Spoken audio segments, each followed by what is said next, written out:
People are accustomed to water, and why not? It covers most of our planet, it makes up most of our bodies, and we need it to live. Water's ubiquity aside, total immersion in it can be deadly.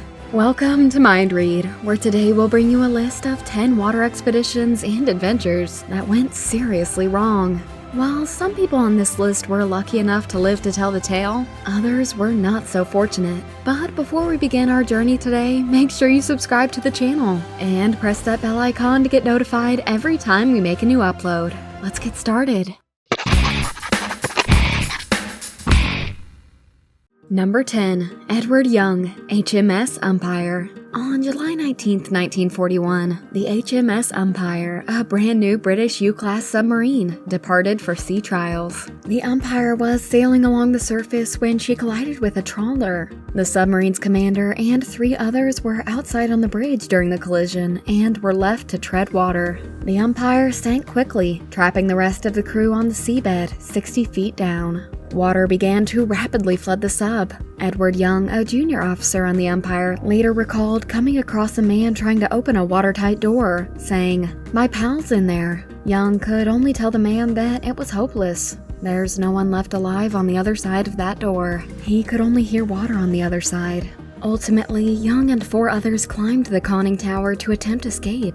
That was not as simple as throwing open the hatch, however. They had to flood the conning tower first to equalize the water pressure, meaning that they had to take their last breath even before filing out of the hatch one by one and swimming for the surface.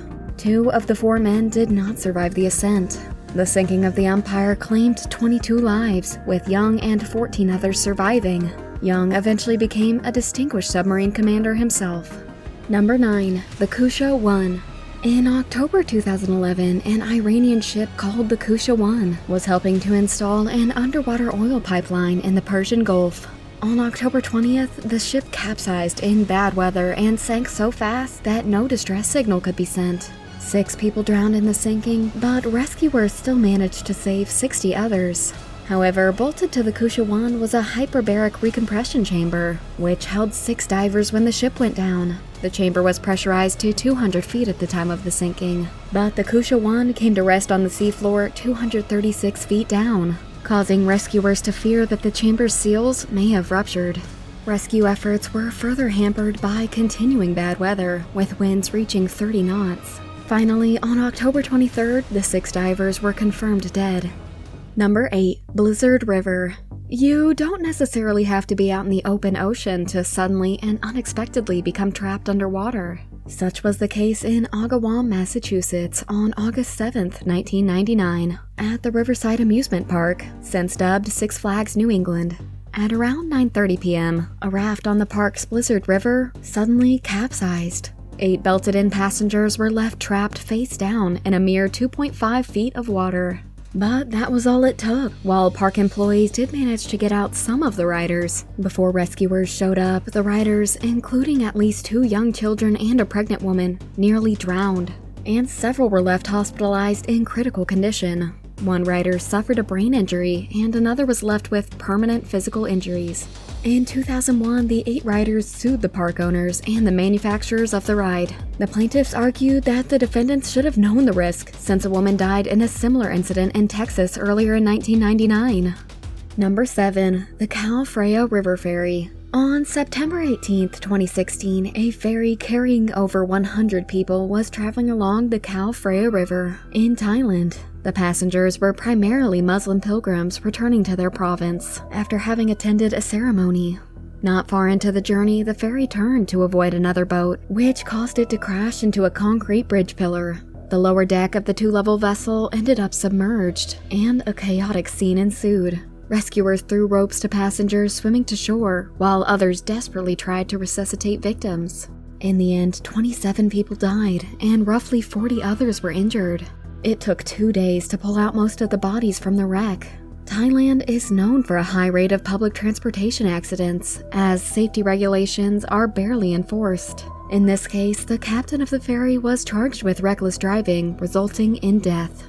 Number 6. Patrick Peacock and Chris Rettenmaier. Cave diving is a dangerous hobby, not meant for novice scuba divers. Diving in Eagle's Nest near Tampa, Florida is even more scary. Divers descend from what looks like an unassuming pond down to a network of 1.6 kilometers of passages, some as deep as 300 feet from the surface. The Mount Everest of cave diving has claimed lives in the past.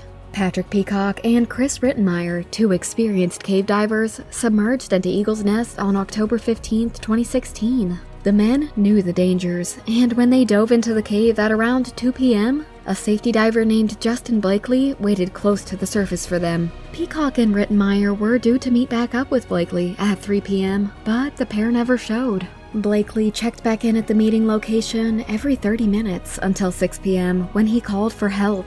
Rescue divers were unable to find Peacock and Rettenmaier that evening. A team of divers finally found the two men's bodies near each other at the end of the day, 260 feet down and an exceptionally dangerous part of the cave. Peacock and Rettenmaier are the 9th and 10th people to die in Eagle's Nest since 1981. Number 5. Twin Caves Rescue. Sometimes cave diving mishaps do have happy endings. Such an ending occurred in another underwater cave in Florida, Twin Caves, in the summer of 2012. A father and his college-age son and daughter decided to dive in the cave. The father was an open water scuba diving instructor, but none of the three were certified in cave diving.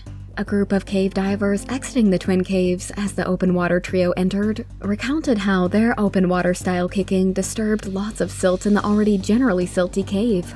With visibility fast deteriorating, the cave divers made sure their own lines were secure. Before long, the son bumped into one of them and was guided to the surface. The father soon emerged, but the daughter did not. The cave divers called for rescue. Fortunately, nearby was Ed Sorensen, an expert cave diver and rescuer, who was right then teaching a cave diving class. He ended his class and rushed to the Twin Caves with his gear. There, he found a 60-foot circle of mud where Twin was supposed to be. Wasting no time, Sorensen secured his line and began a zigzag search in zero visibility. He soon found the daughter, her face barely above the water in a small air pocket on the cave ceiling. She'd left the pocket several times to try to surface, but she couldn't see a thing. Before 2012, only 4 lost cave divers had been successfully rescued, until Sorensen saved 4 people in that year alone.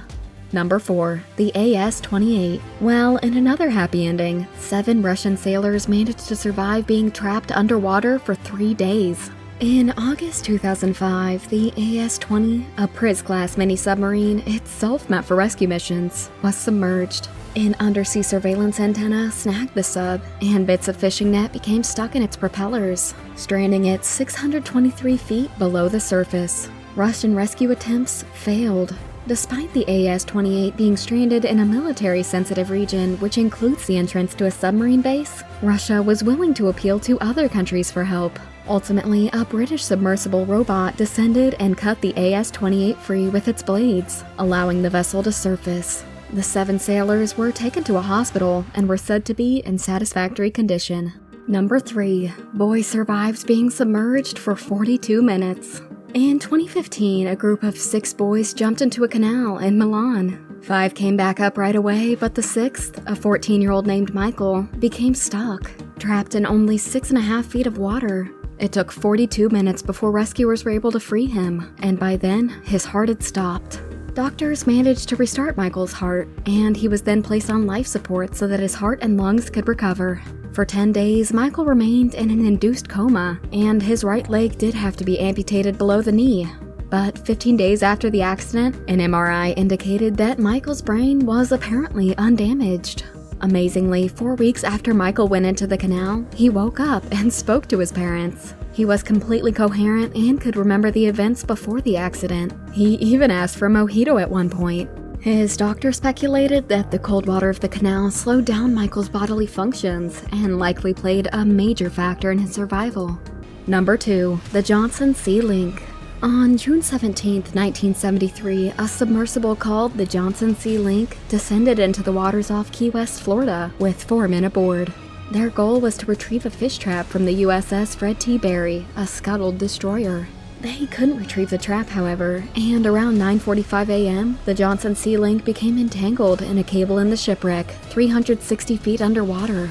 The U.S. Navy sent the USS Tringa to help, but it took time to determine the submersible's exact location, as it had no distress signal. To make matters worse, the submersible's carbon dioxide scrubber failed in the meantime. By the evening of June 17th, the temperature in the submersible had dropped to around 7 degrees Celsius, or around 45 degrees Fahrenheit, roughly the temperature of the surrounding water. The men were not dressed for such conditions, and the air was becoming less and less breathable. The first rescue attempt by the Tringa's crew at around 11 p.m. was hindered by the shipwreck. 2 further rescue attempts by the Tringa failed for various reasons, as did an attempt by another submersible.